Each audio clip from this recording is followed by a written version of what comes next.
Please tell me this is the last floor. I can't see if there's any, like, adventurer guy. There's a treasure chest, but I really hope that this is the end, because that was 3. And, we're at the point where this, little side story is, getting a little bit long. What was that again? Dwarven Gloves. Alright. Plus dexterity. I'm gonna have a look at that, see if anybody can use that. No, not really. Okay. I don't believe I survived that. So, moving on. Let's see, there is that one picture room, and I think I saw a treasure chest. I really should... Are we really doing this again? Oh my god, these stupid random encounters. Hyper braces. I feel like I should recognize those, but... I don't remember what they do. Plus strength. Okay, nothing especially exciting. I am starting to run low on items, too. Please tell me that we're getting close to the end. Is that the adventurer? No, that's not the adventurer. That's just a torch. Don't ask me how I got them confused. Look! Such fierce flames. Though I wish not to remember that day, it is indelibly etched upon my mind. How did you survive? The Orthodoxy lay siege and would accept no surrender. My mother, father, relatives, and my people lay dead. It was then I set our castle ablaze. But as the flames began to lick my body, something slipped into me. Betrayed by the precepts I believed in, was I not bitter? Robbed of my beloved homeland, my dearest of kin, my people, slain. Amid such despair, was I content to simply welcome death? Nay, I heard a voice. Accept me, and I shall grant life everlasting. Though it shall be filled with grief, thou shalt have all eternity to wreak vengeance upon thine enemies. Did I forge a dark pact with some fiendish entity that day? Or was it a rebirth, triggered by a future me, reaching back to the past? Panicked upon failing to find my body, the Orthodoxy chose to denounce my family and me as ghoulish vampires. Thus have I been living an immortal existence ever since. Then the name Vampire Castle is... A lie that has been perpetrated by the Orthodoxy for some 2,400 years. Though it is true I am immortal, I am no vampire. I find the smell of blood too revolting to ever drink it. Having said that, I have done not to quell the rumors. In truth, I endeavored to embellish them. My ability to transform myself into a bat and grow these fangs are the fruits of many years. Long, long years of effort. Tell me, O Vestal of the Wind, what does the Crystal Orthodoxy have to say about the passing of the first Grand Patriarch? He chose the second Grand Patriarch and prayed for peace and the well-being of the faithful as he passed peacefully from this world. Passed peacefully from this world, you say? I know the truth to be far different. What do you mean? The first Grand Patriarch was assassinated, along with his Archbishop, the man who had been my bane. The assassin himself tells you this. There is no other truth.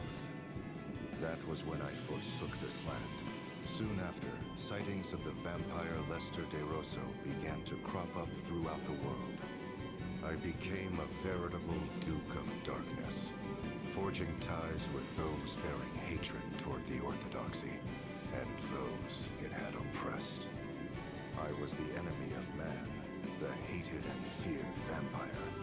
But more than that, I was known as the arch-enemy of the Orthodoxy.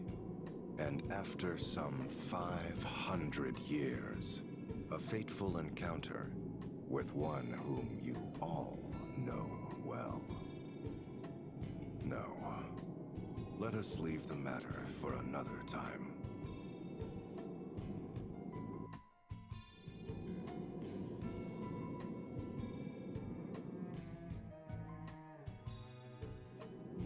The portrait depicting Lord de Rosso's immortality. He was granted everlasting life. He can't ever die.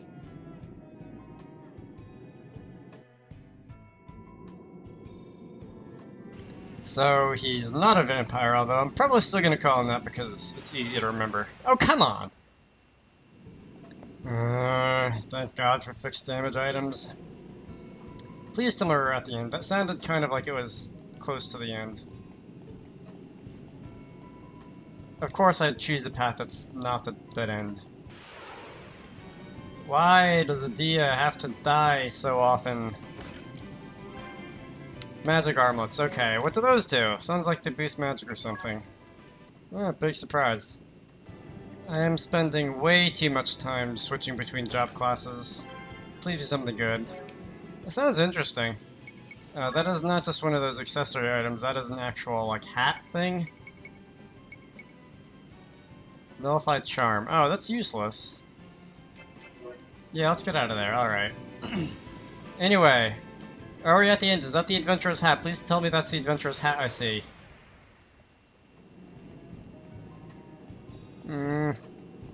Stupid game. Alright. Adventurer? That was not him, is it? No. Oh, come on. Alright, well, I'm done exploring. I really need...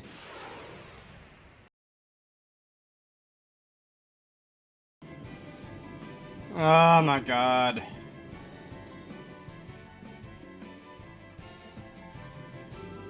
A battlefield landscape? It represents the long and hard-fought war between the Orthodoxy and we denizens of darkness. For 500 years, my thirst for vengeance remained unsated. It had also been 500 years since the Orthodoxy had been founded. The world was in the midst of an age of seafaring and piracy. Compared to the great exchange of ideas and information, the once hallowed Orthodoxy began to lose its luster. The authority of the Grand Patriarch and the Orthodoxy itself began to wane. Fearing irrelevancy, the Grand Patriarchy acted rashly to regain its authority. This led to the unusual decision to select a commoner, the gifted young Yuliana, for an important task. Yuliana? Sage Yuliana? Yes, indeed. At age 20, the young Yuliana became High Inquisitor of the Crystal Orthodoxy. It's hard to believe he ever was young. It was no laughing matter, for there was no one more skilled at rooting out enemies of the faith than he. The shadowy ones, those who had been working against the Orthodoxy, were crushed by the host he led. In the several decades that saw him age, I cannot count the number of times we have crossed swords, he and I. In the great battle waged on the Karka Plain, the might of our clashing forces rent the very earth into a vast rift. You mean the rift under Ison Bridge? In the battle at the foot of Mount Fragmentum, our armies smoked the mountain to its very roots. So that's how that ravine was created. And in the battle fought on the Harina Plain, the once fertile earth was reduced to desolation. The loss of that fertile plain is believed to have ushered in the downfall of the Harina dynasty. To think any sort of battle could change the face of the earth so. We fought our final battle 1800 years ago on the Norende Heights in the land of Kaldisla. The Norende Heights? That's where the Great Chasm opened up! In the end, Yuliana, High Inquisitor of the Crystal Orthodoxy, utterly defeated me, Lord de Rosso, leader of the Shadows. You were defeated? But you're here with us today. Yes, well, there was more to that final battle than meets the eye. You see, I ceded the glory of victory to young Yuliana that day. I say young in my reckoning, for he was already 100 then. Yuliana returned triumphantly to Eternia with what he claimed to be my remains. What he brought them was not human. And when the Templar attacked the head temple 15 years past, it is said they found my tomb deep underground. Ever dreading the darkness and my return, the Orthodoxy kept those duplicitous remains under arcane seal for over 1,000 years.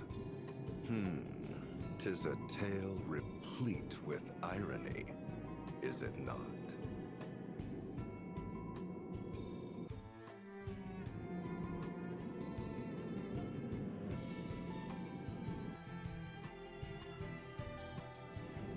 Lord De Rosso's war landscape.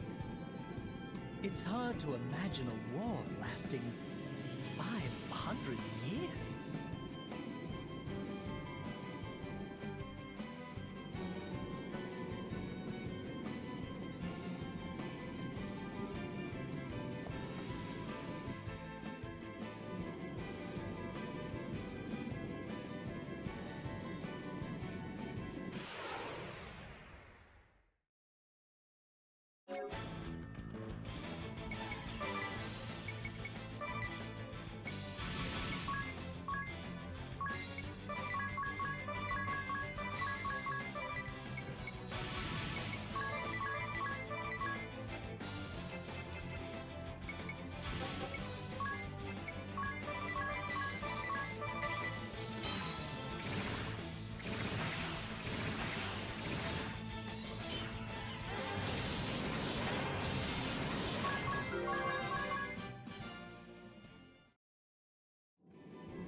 Juliana. Yes, indeed. No one would mistake such a man for young now. Having put down the blood-sucking Lord de Rosso, bane of the Crystal Orthodoxy, he became the first ever commoner to become an archbishop. Perhaps it was a small honor they threw his way, for he was already 101 years old and would not long count among the living. That makes it sound despicable. Agreed. The truth is, however, that was when Juliana's plot was at its most clever. The sage's plot? What was he plotting?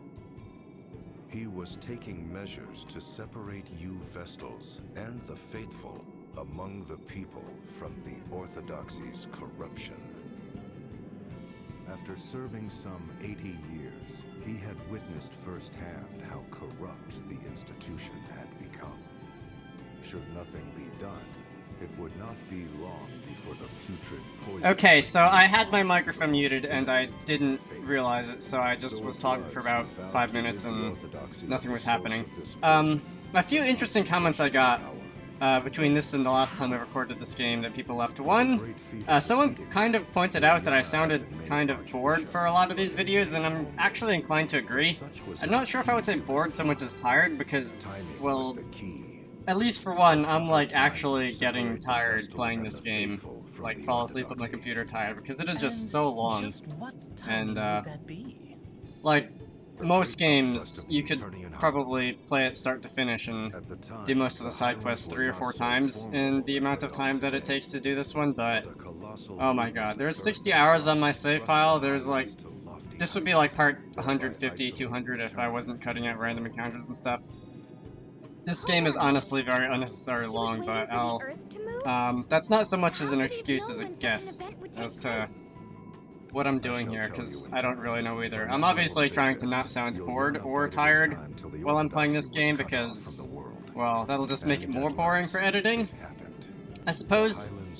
What else? Someone else also said, I think 2 people might have said it, that I should, like, talk over cutscenes, because that's kind of the point of blind playthroughs, and a while ago somebody actually told me I shouldn't talk over cutscenes, because they wanted to hear what people were saying, and, well, the game has subtitles. I guess if you want to know what the people are saying, you can just read the subtitles, and if I want to know what's going on, I can just rewatch it in editing or something like that, and talk about what I think about the story, because this is a blind playthrough and stuff like that.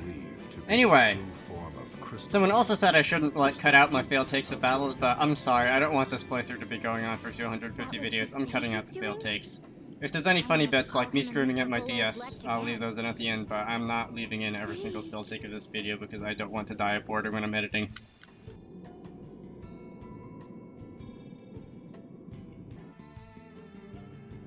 Anyway, what's this picture here? A portrait of the Archbishop.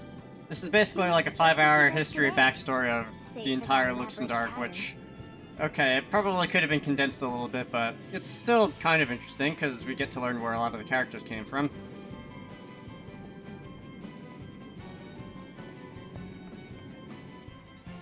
Especially that sage, who I think I said I wanted to know more about, and finally there's a blue exclamation point and a random encounter. I've also gained quite a few levels in here, probably due to the fact that I've had to go through here twice, like going back to heal and getting actual items and stuff like that, and I'll show my stats right before I get up to this boss, like right after I finish talking to the adventurer guy. Lilith's Rod. I feel like that's good for somebody in my party, but I'm not sure who. Anyway, stats. Let's see. Everybody's level 66, it looks like. Tiz, 11 Spirit Master, Agnès, 13 Templar, Ring a Bell, 13 Black Mage, Adia, 13 Ranger. Okay. I have to say those aloud because I don't even know where I am at this point. You! I don't really think I need anything, but I'll go and look through your menus anyway. Alright, so finally! Destination! Vampire! This isn't going to be an enjoyable fight, I know that much, because the castle has been like a boss fight in every single random encounter, but yes, no more paintings, thank God, because I don't really want to be sitting here forever. I shall reveal it to you if you defeat me in battle. Okay, so now I really want to beat you for like 2 reasons, The because I last want to see where test this is that going, test and of because I strength, want to be done I with this shall stupid only vampire reveal the castle. painting to those whom I deem worthy. One might also say that there is no need for those who are unworthy to lay their eyes upon it. But be forewarned, I am a formidable foe. I trust you are well prepared. Alright, well. Let's go. Vampire guy. Tiz was on, I like how he's stretching over there. Tiz was on, White Mage for a secondary ability because I wanted to, like, have people heal without using the Magicka. I've been playing too much Skyrim without using the MP that, would be kind of important elsewhere in the battle. Like here, and I wouldn't have to waste ethers and everything. That didn't do anything. And what was this thing? 150,000 HP, that's literally twice as much as everybody else I've been fighting. Bosses, that's like 20 times as much as the non-bosses.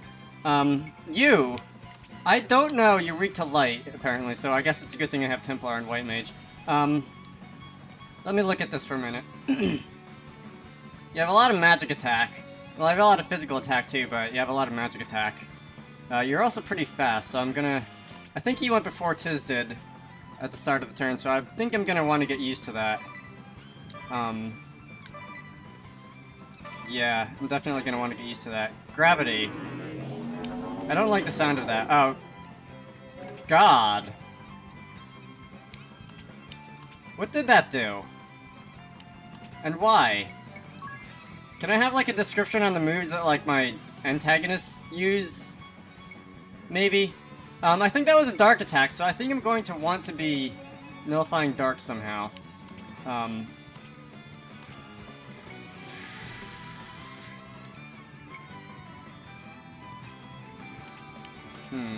was kind of hoping he'd be an undead enemy type, because, like, vampire and stuff. He said he wasn't technically a vampire earlier, but that would make fighting him a little easier, because the Dia does have an undead slayer kind of move.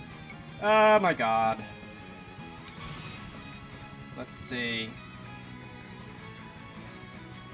His is going to be doing a few things, I think. Piercing Bolt. Oh, I don't have Weaken, that would have been good. Magic Attack up for everybody. I don't have much use for Magic Attack, actually. Except for maybe Ring a Bell.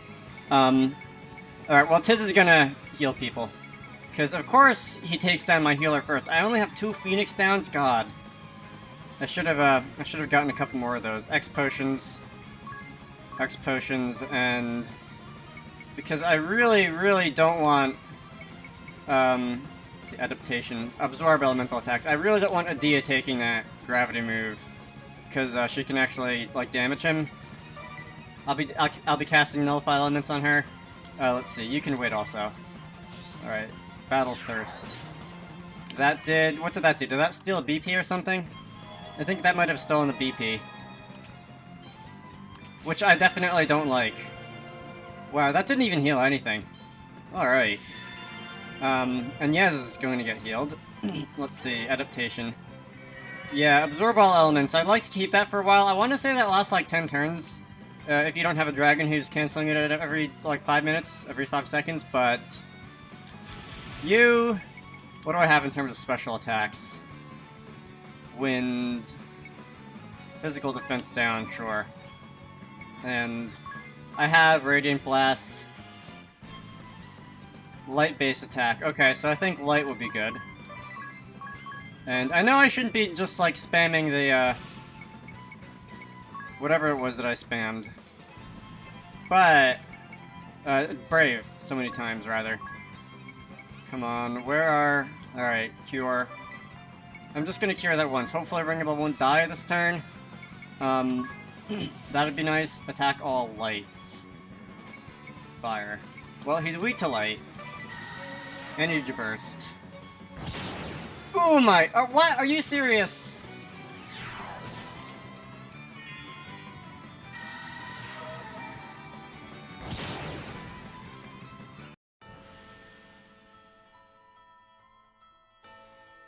That is the game's way of telling me that I should not be fighting this boss right now. Alright, yeah, 150... I didn't even do damage to him.